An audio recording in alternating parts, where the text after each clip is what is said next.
नमस्कार, आप देख रहे हैं प्राइम टीवी और मैं हूं आपके साथ मुस्कान उस्मानी। खबर दोपहर में आज हम चर्चा करेंगे, क्या आनंद कर पाएंगे बसपा की नैया पार। दरअसल आकाश आनंद लगातार धुआंधार तरीके से चुनावी मैदान में उतर चुके हैं, बसपा के लिए प्रचार करते हुए नजर आ रहे हैं। तो वही विरोधियों पर भी वो जबरदस्त तरीके से हमलावर हैं और सबसे ज्यादा वो हमलावर हैं चंद्रशेखर आजाद पर।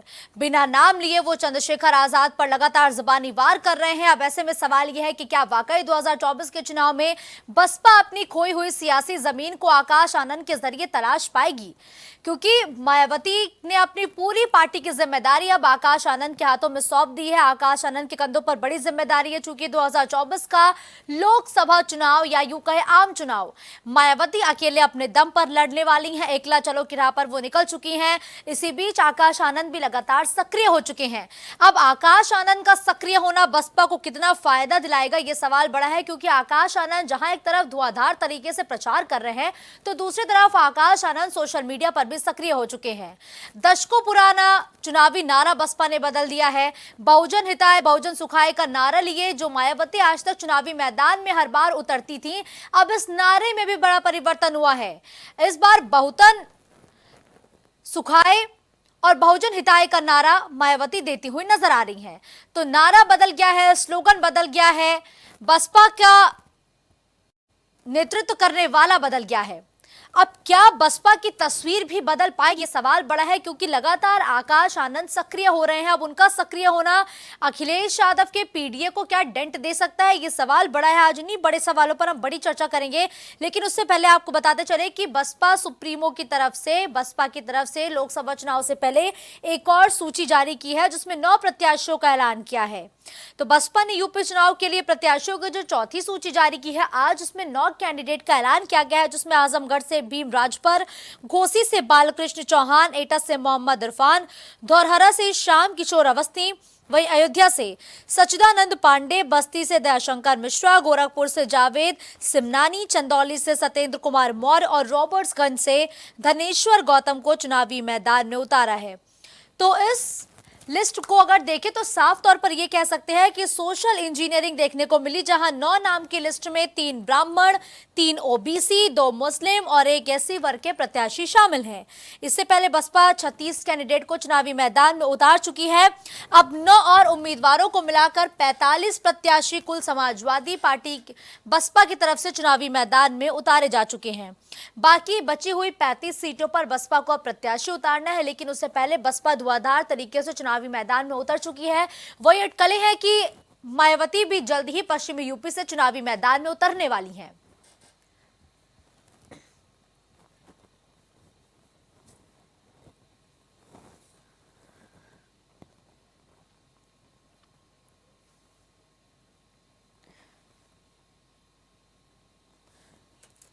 तो बसपा की कमान अब पूरे तरीके से आकाश आनंद के हाथों में आ चुकी है और आकाश आनंद अब धुआंधार तरीके से प्रचार भी कर रहे हैं, जहां वो विरोधियों पर तो तंज कसते हुए नजर आ रहे हैं, इसके साथ ही समाज के हर एक वर्ग को एक साथ आकर लोकतंत्र को बचाने की लड़ाई में सहयोग भी करने की अपील कर रहे हैं।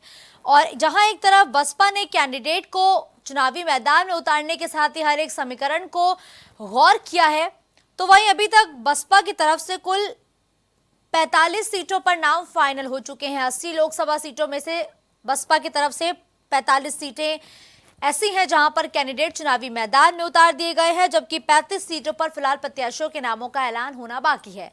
लेकिन बसपा का जिस तरीके से ग्राफ लगातार गिरता जा रहा है, क्या आकाश आनंद इस बार उस ग्राफ को स्थिर रख पाएंगे या बढ़ा पाएंगे, क्योंकि आकाश आनंद लगातार चंद्रशेखर आजाद पर हमलावर है और यह हमला उनका लाजमी भी है, क्योंकि नगीना से चंद्रशेखर आजाद चुनावी मैदान में उतरे हैं और नगीना ये वही लोकसभा सीट है जो अभी फिलहाल बसपा के पास है, यानी कि 2019 के लोकसभा चुनाव में बसपा के सांसद यहां पर विजयी हुए थे।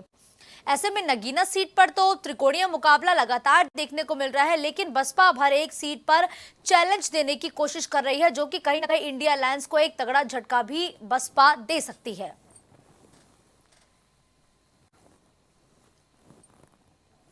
तो धुआंधार तरीके से प्रचार हो रहा है। क्या बसपा के आकाश आनंद कोई बड़ा कमाल कर पाएंगे? क्या इंडिया अलायंस को आकाश आनंद एक तगड़ा झटका दे पाएंगे, या दलितों की बात करने वाली समाजवादी पार्टी को इस बार दलितों का समर्थन मिलेगा या फिर नहीं मिलेगा? आज कई ऐसे बड़े सवाल हैं जिस पर चर्चा होगी।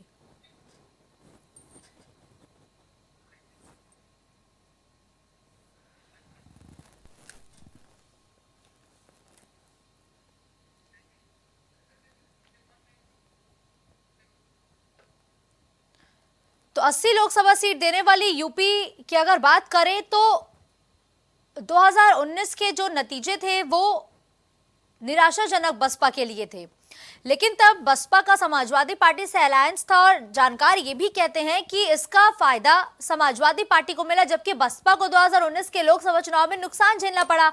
अब 2024 का चुनाव है, समीकरण बदल चुके हैं, साल बदल चुके हैं, धुआंधार तरीके से रैलियां हो रही हैं। अब समाजवादी पार्टी और कांग्रेस एक साथ चुनावी मैदान में उतर चुकी है। क्या मायावती अकेली जो राह पर निकली है, अकेले चलते हुए वो समाजवादी पार्टी, कांग्रेस और एनडीए को एक बड़ा डेंट दे पाएंगी? क्या आकाश आनंद की रणनीति काम करेगी? क्या इस बार बसपा का गिरता हुआ ग्राफ आकाश आनंद संभाल पाएंगे? और क्या आकाश आनंद के बसपा के कमान संभालने से इस बार तमाम दलों को कड़ा झटका लग सकता है? आज कई ऐसे बड़े सवाल हैं जिस पर चर्चा करेंगे, जिसके लिए मेहमान हमारे साथ जुड़ चुके हैं। उनका परिचय पहले आपसे करवा देती हूँ। केसी जैन, नेता भाजपा, इस वक्त मेरे साथ जुड़ चुके हैं। अतुल यादव, प्रवक्ता सपा, इस चर्चा में मेरे साथ जुड़ चुके हैं। वह विद्या गौतम, दलित चिंतक, इस चर्चा में मेरे साथ जुड़ चुके हैं। और इस चर्चा की शुरुआत सबसे पहले विद्या गौतम जी से करते हुए। विद्या गौतम जी, लगातार मायावती दलितों की राजनीति करती हैं, ये बात किसी से छिपी नहीं है, लेकिन क्या आकाश आनंद के आने से कोई बहुत बड़ा परिवर्तन 2024 में देखने को मिल सकता है क्या? जिस तरह से आनंद जी का दौड़ भाग और इस तरह से पार्टी बहुत मजबूती के साथ में कर रही है प्रचार प्रसार, तो ये तो नहीं कहेंगे कि हाँ हम जीत निश्चित रहे हैं, बीएसपी जीत रही है, लेकिन ये बात पक्की है कि कहीं ना कहीं, क्योंकि नया चेहरा है आनंद, और कहीं ना कहीं लोगों को एक विश्वास में अगर आते हैं तो मैं ये जरूर कह सकती हूँ कि कुछ पॉजिटिव रिजल्ट आ सकते हैं। और बीएसपी का जो इस टाइम पर जनाधार है वो निश्चित रूप से पहले से तो बेहतर नहीं है, नहीं है, लेकिन कहीं न कहीं इसके परिवर्तन देखने को मिलेंगे पॉजिटिव परिप्रेक्ष्य में। बाकी जीत और हार की तो कोई बात अभी कहना एक अतिशयोक्ति होगी। बिल्कुल। अतुल यादव जी, देखिए लगातार विद्या गौतम जी कह रही हैं कि बसपा की तरफ से जो नया चेहरा हमने रखा है उससे कहीं ना कहीं बसपा को तो फायदा मिल सकता है और हो सकता है कि ये डेंट आपको लग जाए। करने का अधिकार है, ये एक लोकतांत्रिक है। समाजवादी पार्टी जो लगातार जनता के बीच जाकर के संघर्ष करने वाली पार्टी है, और समाजवादी पार्टी उत्तर प्रदेश में मुख्य विपक्षी दल है, और समाजवादी पार्टी का अपना एक जनाधार है। समाजवादी पार्टी लगातार संघर्ष कर अपने चुनाव मैदान में है। लोकसभा चुनाव में जो है समाजवादी पार्टी ही जो विपक्ष की भूमिका अदा करती है, जनता को समाजवादी पार्टी से ही उम्मीदें हैं, और समाजवादी पार्टी का कोई मुकाबला उत्तर प्रदेश में नहीं है। और हमारा जो इंडिया गठबंधन है वह बहुत मजबूत है, और समाजवादी पार्टी जो है भारतीय जनता पार्टी को उत्तर प्रदेश में रोकेगी, और जनता का जो विश्वास है वो समाजवादी पार्टी की ओर है, और जनता समाजवादी पार्टी पर अपनी निगाह लगाए बैठी हुई है, और समाजवादी पार्टी जो है अपनी मजबूती का। अब रही बात आपने जिनका नाम लिया, हर व्यक्ति को अपनी पार्टी को मजबूत करने का अधिकार है। अगर कोई रैली कर रहे हैं, कुछ अपनी पार्टी को मजबूत करने का प्रयास कर रहे हैं, हमारी शुभकामनाएं हैं। मैं कभी नकारात्मक किसी पे नहीं, टिप्पणी टिप्पणी करना मेरा उचित नहीं लगता है, और लोकतंत्र में हर व्यक्ति को सोचने का और करने का अपना अधिकार है।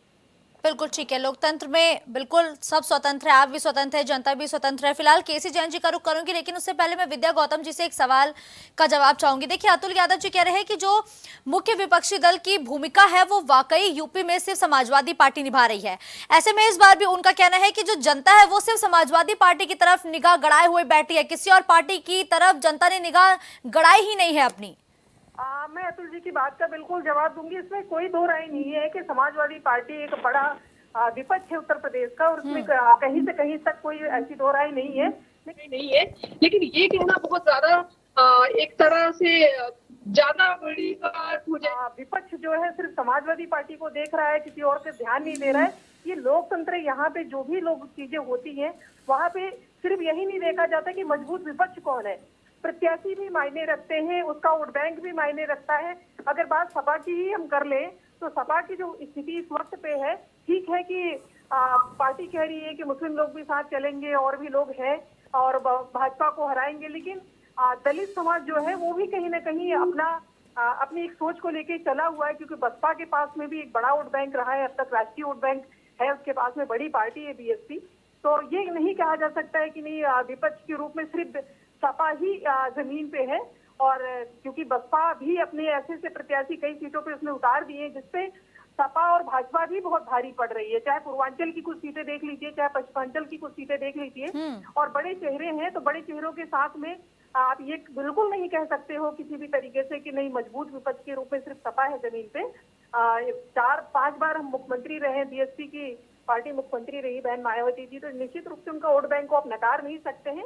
बाकी हाँ, इसमें तो दो राय नहीं है कि सपा भी अपने आप में बहुत बड़ी फाइट में है, और मुस्लिम समाज अगर ये कहें कि पूरी तरह से सपा में है तो ऐसा नहीं है, वो अपना प्रत्याशी भी देखता, अपने लोगों को भी देखता है, और उसी आधार पे चुनाव की नीतियां भी तय होती हैं। लोकतंत्र में सिर्फ नीतियां, आप कह दो कि सिर्फ आप मजबूत विपक्ष के रूप में आ जाएंगे तो नीतियां भी देखनी पड़ती हैं, वोट बैंक भी देखना पड़ता है, बहुत सारी चीजें एक साथ में चलती हैं। तो मैं ये कहना थोड़ा सा अतुल जी की बात पे नहीं वो साथ दे सकती हूँ कि मजबूत विपक्ष के रूप में सिर्फ सपा ही है यूपी में, मजबूत विपक्ष के रूप में नहीं। लेकिन हाँ, खेल बनाने और बिगाड़ने का बड़ा काम अगर होगा तो वो बीएसपी भी अपना बड़ा जनाधार के साथ में चुनाव मैदान में है। बिल्कुल। केसी जैन जी, क्या वाकई सहमत है क्या कि अगर खेल बिगाड़ने और बनाने का काम होगा तो बसपा एक बहुत बड़ा रोल प्ले कर सकती है? देखिए मुस्कान जी, पहली बात तो ये कि हर एक पार्टी को, हर एक व्यक्ति को चुनाव लड़ने का संवैधानिक अधिकार है, और बीएसपी जिस प्रकार से स्वतंत्र रूप से चुनाव लड़ रही है वो उसका संवैधानिक अधिकार है। साथ ही साथ जो बात समाजवादी पार्टी के साथी कह रहे थे कि विपक्ष के रूप में केवल हम हैं, तो आप देखिए कि कांग्रेस ने अपना अलग मैनिफेस्टो जारी किया, समाजवादी पार्टी ने अलग मैनिफेस्टो जारी किया, और दोनों मैनिफेस्टो में तालमेल भी नहीं। और जब 2019 के लोकसभा चुनाव थे तब बहन मायावती जी का और अखिलेश जी का गठबंधन हुआ था। उसके बाद में भी समाजवादी पार्टी अपने परिवार की 5 सीटें नहीं जीत पाई। 5 सीटें जीती, लेकिन अलग अलग सीटें जीती, लेकिन परिवार की 5 सीटें वो हार गई जो जीता करती। वो चाहे डिम्पल जी हो, चाहे अक्षय जी हो, चाहे धर्मेंद्र जी हो, सबकी सब चुनाव हार गए। और साथ ही साथ आप ये देखिए कि रायबरेली और अमेठी, जिसपे न तो समाजवादी पार्टी ने प्रत्याशी उतारा न बीएसपी ने उतारा, चूंकि दोनों गठबंधन में थे, उसके बाद में भी राहुल गांधी जी वहां से चुनाव हार जाते हैं। तो कुल मिलाकर के अभी भी कांग्रेस ने भी अपना प्रत्याशी अमेठी से घोषित नहीं किया है, रायबरेली से घोषित नहीं किया है, और राहुल जी तो वायनाड चले ही गए हैं। साथ ही साथ सोनिया गांधी जी जिस प्रकार से राज्यसभा चली गई है, तो वहां पे कौन चुनाव लड़ेगा, बहुत असमंजस की स्थिति बनी हुई है, खास करके गठबंधन की तरफ से, वो चाहे समाजवादी पार्टी हो चाहे कांग्रेस। साथ ही साथ आप ये देखिए कि गठबंधन होने के बाद जब बीएसपी और समाजवादी पार्टी का गठबंधन हुआ तब बीएसपी 0 से 10 पे पहुंच गई, लेकिन समाजवादी पार्टी 5 की 5 पे सिमट गई और उसको परिवार की सीटें भी नहीं मिली। आज जो स्थिति है, कांग्रेस का कितना % वोट है उत्तर प्रदेश में? अभी विधानसभा चुनाव हुआ 2022 का, 1-2 सीट पे सिमट करके रहेगी 400 प्लस सीटों में से। तो कांग्रेस कितना फायदा दे पाएगी समाजवादी पार्टी को? हाँ, बीएसपी के साथ है, बीएसपी ने बड़ा फायदा दिया था। तो बड़ी जो है धर्म संकट की स्थिति सबसे ज्यादा बड़ी तो समाजवादी पार्टी के लिए है कि समाजवादी पार्टी की स्थिति क्या होगी, क्योंकि कांग्रेस का वोट बैंक यहाँ पर बिल्कुल है नहीं उत्तर प्रदेश में, और जिस बीएसपी के सहारे वो 5 सीटें लाए थे, आज बीएसपी वो चुनाव अलग लड़ रही है।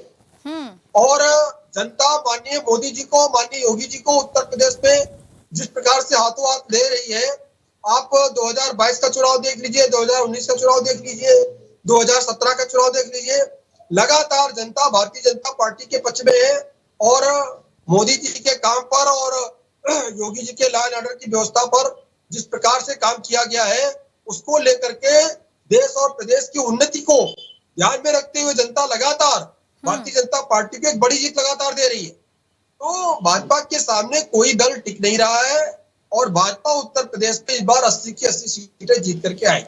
चलिए ठीक है, लेकिन देखिए अतुल यादव जी, आप पीडीए की बात करते हैं कि आप पीडीए को साथ लेकर चल रहे हैं, वही आप ही के पीडीए को डेंट देने का काम आकाश आनंद ने मथुरा में किया। मथुरा में आकाश आनंद का शायद वो बयान आपको भी याद होगा, जब वो कहते हैं कि राम मंदिर बना है उससे हम बहुत खुश हैं, लेकिन अगर मथुरा में मस्जिद बनेगा तो हम मुसलमानों के साथ खड़े होंगे। तो आपको नहीं लगता कि आकाश आनंद का सक्रिय होना आप ही के लिए बहुत बड़ा नुकसान हो सकता है? देखिए, जो समाजवादी पार्टी है सामाजिक न्याय की बात करती है और समाज के सभी वर्गों को लेकर साथ में चलने की बात करती है। समाजवादी पार्टी किसी जाति की पार्टी नहीं है, सभी को साथ लेकर चलने वाली पार्टी है। समाजवादी पार्टी धरातल पर काम करने वाली पार्टी है और समाजवादी पार्टी के द्वारा जनता के जो मुख्य मुद्दे हैं उनको लेकर चला जा रहा है। अभी हमारा मैंने घोषणा पत्र जारी हुआ, उसमें सभी जाति धर्म हर वर्ग, किसान, युवा वर्ग और महिला, सभी की शिक्षा दीक्षा से संबंधित हमने जो है उसमें समावेशी कार्य की घोषणा करी है कि हम सत्ता में आते हैं तो हम ये कार्य करेंगे। हमारे द्वारा जब हमारी उत्तर प्रदेश में सरकार थी तो हमारे द्वारा युवाओं को लैपटॉप दिए गए, बालिकाओं को साइकिल दी गई, वृद्धावस्था पेंशन दी गई, अन्य बहुत सारे कार्य किए गए। तो जनता जानती है और जनता समाजवादी पार्टी के संघर्षों को देख रही है और समाजवादी पार्टी जो है समाजवादी पार्टी के द्वारा जो है जनता के बीच में जाया जा रहा है। आज हमारे राष्ट्रीय अध्यक्ष पीलीभीत में है चुनाव प्रचार में और लगातार हमारी माननीय राष्ट्रीय अध्यक्ष जी की रैलियां प्रस्तावित हो चुकी हैं। समाजवादी पार्टी उत्तर प्रदेश में भारतीय जनता पार्टी का सफाया करने जा रही है और आप 4 जून को रिजल्ट में देखेंगे समाजवादी पार्टी के द्वारा एक ऐतिहासिक जीत हासिल कर उत्तर प्रदेश में एक नया इतिहास रचा जाएगा। चलिए ठीक है, लेकिन अतुल यादव जी, आपने मेरे सवाल का जवाब अभी तक नहीं दिया। बहरहाल वापस मैं अपने सवाल का जवाब आपसे लेने लौटूंगी, लेकिन देखिए विद्या गौतम जी, दलितों की सबसे बड़ी नेता मायावती मानी जाती है और बसपा हमेशा से ही दलितों की बड़ी पार्टी के रूप में अपनी पहचान बना चुकी है। ऐसे में मायावती का जमीनी स्तर पर सक्रिय नहीं होना क्या कोई गलत संदेश नहीं दे रहा है जनता के बीच? क्या आखिर ऐसी क्या वजह है कि मायावती बंद कमरों में बैठकर प्रेस कॉन्फ्रेंस तो करती है लेकिन वो जनता के बीच नहीं आ रही है? देखिए मैडम, पहली बात तो कि ये बात आपने सही कही है कि बीएसपी एक बहुत बड़ा राष्ट्रीय पार्टी है और अगर दलित चिंतकों की बात करी जाए, दलितों के लिए और बहुजन समाज के लिए बहुत कुछ करने की बात करी जाए तो उन्होंने बहुत कुछ करके दिखाया है, ऐसा भी नहीं है। और जो आपने कहा अभी कि वो जमीन में नहीं उतर रही है या जमीन में नहीं आ रही, तो देखिए बहन जी की कई रैलियां लगी, ऐसा मैं नहीं कहूंगी, क्योंकि यहाँ पे मैंने पता चला है कि कम से कम 30 से 35 रैलियां इस वक्त पे लगी हुई है चुनाव में। और अभी आनंद जी जा करके कर ही रहे हैं चुनाव प्रचार, जहां जाके कर रहे हैं। तो ऐसा ये बिल्कुल नहीं है कि गलत संदेश जाएगा, क्योंकि ये कैडराइज पार्टी है, विचारधारा की पार्टी है। और जो वैचारिक लोग होते हैं उन्हें अपने नेता का बहुत ज्यादा इंतजार नहीं होता है, क्योंकि उसको तैयार करने का फाउंडेशन काशीराम जी ने किया है और बहुत अच्छे से कि कहाँ वोट देना, किसके साथ जाना, कैसे कौन सा अम्बेडकरवादी विचारधारा को नुकसान पहुंचाएगा, कौन संविधान के लिए घातक है। तो ये चीजों को जानने बताने के लिए अभी बहन जी को बहुत ज्यादा जमीन पे अगर नहीं आ रही तो इतना बड़ा उसमें ये नहीं कह सकते कि कुछ यानी विद्या जी, आपकी बातों को सुन के जितना मैं आकलन लगा पा रही हूँ, आप ये मान के चल रही हैं कि आपका जो वोट बैंक है वो फिक्स है, उतना वोट आपको मिलना है चाहे मायावती धरातल पर आए या ना आए।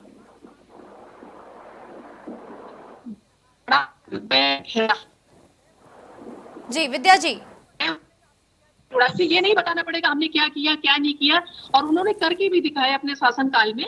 तो वो एक बड़ा वोट बैंक है, उसे बताना और समझाना नहीं पड़ेगा कि वैचारिक क्रांति की पार्टी कैडराइज पार्टी है। जी ठीक है। केसी जैन जी, विद्या गौतम जी का कहना है कि हमारे जो वोटर्स हैं उन्हें पता है कि मायावती ने अपने शासनकाल में उनके लिए क्या किया, तो अगर वो रैलियां नहीं कर रही हैं, लोगों के बीच नहीं जा रही है, तो इससे कोई खास फर्क नहीं पड़ेगा।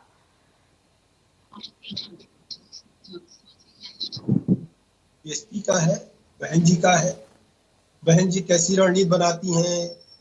और कोई भी राजनीतिक दल, नया हो पुराना हो, अपने आप को अस्तित्व में बनाए रखने के लिए और सत्ता में आने के लिए अपने सारे प्रयास करता है।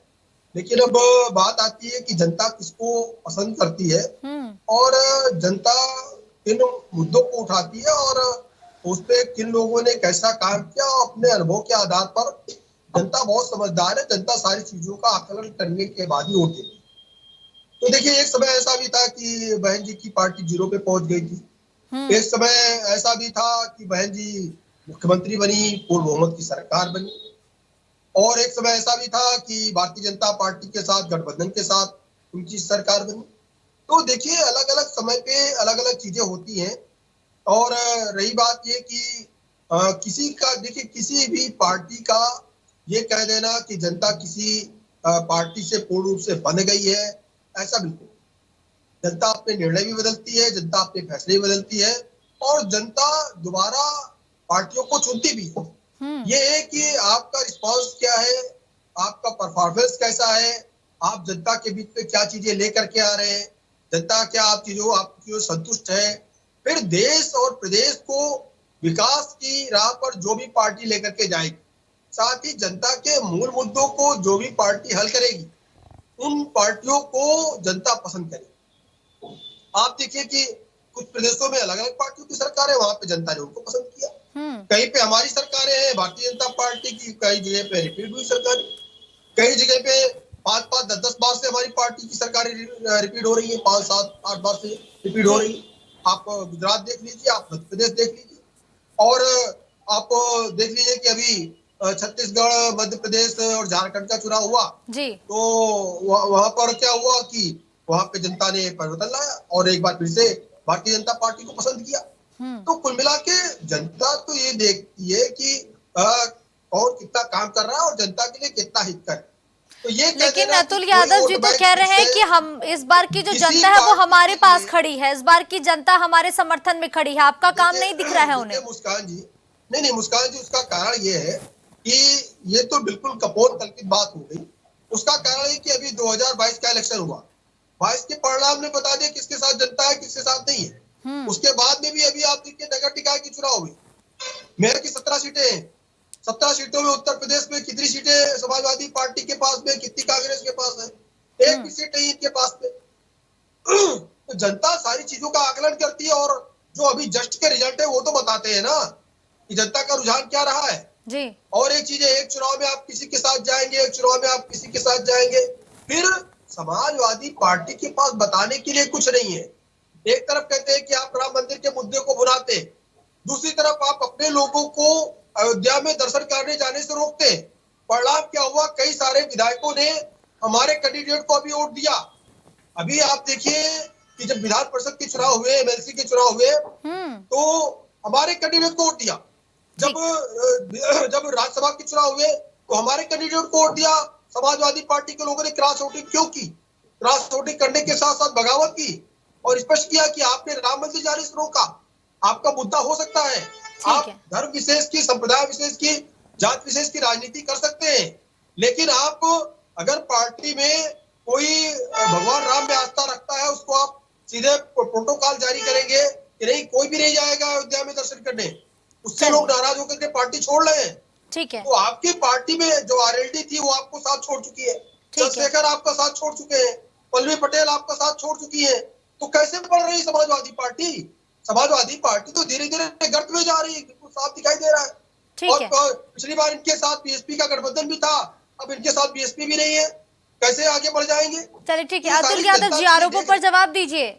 लगातार आप पर आरोप लग रहे हैं कि आप तो उन पर आरोप लगाते हैं कि राम मंदिर का मुद्दा भुनाते हैं, लेकिन आप ही ने अपने विधायकों को नहीं जाने दिया, इसी वजह से आपके विधायक टूट रहे हैं। देखिए सब मिथ्या, सब झूठा है।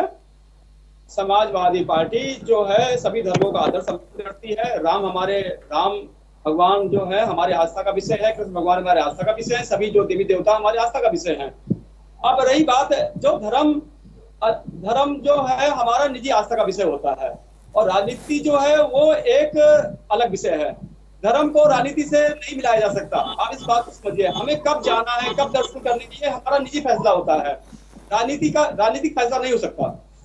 अब रही बात समाजवादी पार्टी की, समाजवादी पार्टी उत्तर प्रदेश में सबसे मजबूत विपक्षी दल होने के नाते जनता के बीच में रहती है, जनता के लिए संघर्ष करती है, और जनता के मुद्दों को लेके लड़ती सड़क पर लड़ती चली आ रही है। जनता को समाजवादी पार्टी की उम्मीद है। भारतीय जनता पार्टी के 10 साल का जो शासन है समाप्त होने वाला है। देश के प्रधानमंत्री जो जी के द्वारा या भारतीय जनता पार्टी के द्वारा बोला गया था कि प्रति वर्ष 2 करोड़ दिया जाएगा, महंगाई के विषय में कौन बात करेगा? बहुत हुई, ये बहुत हुआ, वो कहाँ चला गया? ये महंगाई का कम हो गई। जनता जो है महंगाई से त्राहिमाम कर रही है।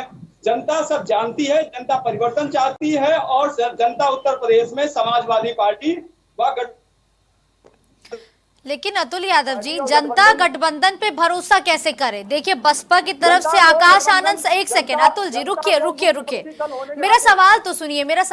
देखिए बसपा की तरफ से आकाश आनंद सक्रिय हो चुके हैं, वो लगातार आप सब पर हमलावर है, चाहे बीजेपी हो, चाहे चंद्रशेखर आजाद हो, चाहे इंडिया अलायंस हो।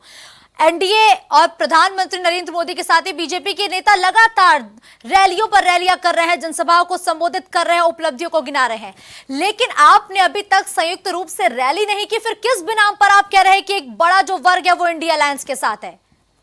आज से हमारी रैलियां प्रारंभ हो गए। हमारे राष्ट्रीय अध्यक्ष जी माननीय अखिलेश यादव जी आज पीलीभीत में है। कल भी हमारे राष्ट्रीय अध्यक्ष का प्रोग्राम लगा हुआ है। लगातार आप पता कर सकते हैं, आप लखनऊ में हैं, पता कर लीजिए, हमारे सारे कार्यक्रम लगे हुए हैं। आपके नहीं, मैं इंडिया अलायंस की बात कर रही हूँ। इंडिया अलायंस, क्योंकि आप अलायंस में चुनाव लड़ रहे हैं ना?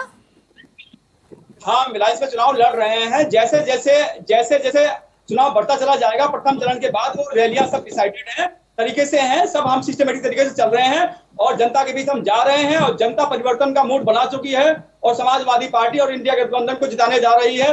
4 जून का रिजल्ट देखेंगे तो एक ऐतिहासिक परिणाम आने जा रहे हैं और भारतीय जनता पार्टी को जनता उखाड़ फेंकने के लिए तैयार बैठी हुई है। और आप देखेंगे कि इस बार जनता को उत्तर प्रदेश में समाजवादी पार्टी और इंडिया गठबंधन पर ही विश्वास होगा है। बिल्कुल ठीक है, धन्यवाद आप सभी मेहमानों का इस चर्चा में मेरे साथ जुड़ने के लिए। तो एनडीए और इंडिया के बीच तो लगातार तकरार चली रही है। इसी बीच बसपा सुप्रीमो मायावती भी चुनावी मैदान में पुरजोर तरीके से उतरने की तैयारी करते हुए नजर आ रही हैं। आकाश आनंद लगातार राम मंदिर के मुद्दे से लेकर बाबरी मस्जिद के मुद्दे पर हमलावर नजर आ रहे हैं, लेकिन क्या आकाश आनंद का सक्रिय होना बसपा के ग्राफ को, बसपा की लोकप्रियता के ग्राफ को और बढ़ाने वाला है या फिर नहीं, ये बड़ा सवाल है। आकाश आनंद पश्चिमी यूपी को साधने की पूरी कवायद कर रहे हैं, लेकिन अब इंतजार है मायावती की रैलियों का कि आखिर मायावती कब चुनावी मैदान में सक्रिय होकर उतरने वाली हैं। मायावती की तारीखों का ऐलान लगभग हो चुका है। अटकलें हैं कि आज से 2 दिन बाद मायावती पश्चिमी यूपी के चुनावी रण में उतर जाएंगी, लेकिन क्या तब तक आकाश आनंद ने जिस तरीके से मोर्चा संभाल रखा है यूपी की राजनीति में बसपा के ग्राफ को बढ़ाने के लिए, बसपा की सियासी जमीन को ढूंढने की जिस तरीके से आकाश आनंद कोशिश कर रहे हैं, क्या उसका असर इस चुनाव में देखने को मिलेगा या फिर नहीं मिलेगा? ये तमाम आज ऐसे बड़े सवाल थे जिस पर हमने चर्चा की, लेकिन फिलहाल आकाश आनंद सक्रिय है। इसका मुनाफा कितना होगा 2024 के नतीजों में, यह देखना बहुत दिलचस्प होगा। खबर दोपहर में फिलहाल के लिए बस इतना ही। देश और दुनिया की बड़ी खबरों के लिए आप देखते रहिए प्राइम टीवी।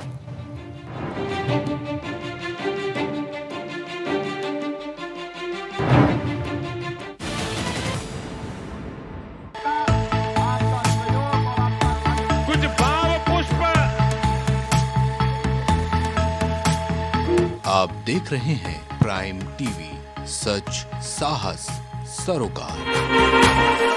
प्रॉब्लम्स थी जो मेरे को स्टेप्स चढ़ते हुए प्रॉब्लम थी, वो अब I think so 70% is improved. ठीक है, मेरे को एंकल में प्रॉब्लम थी एंड मेरे को नसेस मसल्स प्रॉब्लम थी, जो मसल्स में काफ़ी पेन रहती है, जो अब की इस टाइम पर एक बार मैंने लिया, मैं लास्ट टाइम आया था, उसके बाद मैं अब दोबारा आया हूँ, तो ऐसे 70% इज इम्प्रूव्ड, जो कि डॉक्टर नहीं कर सका। मैंने हाँ, मतलब मैं गंगा राम के हॉस्पिटल के डॉक्टर से तकरीबन 2 साल तक ये ट्रीटमेंट करा था, उनको समझ ही नहीं आया ये प्रॉब्लम क्या है। दैट इज अब बेटर है।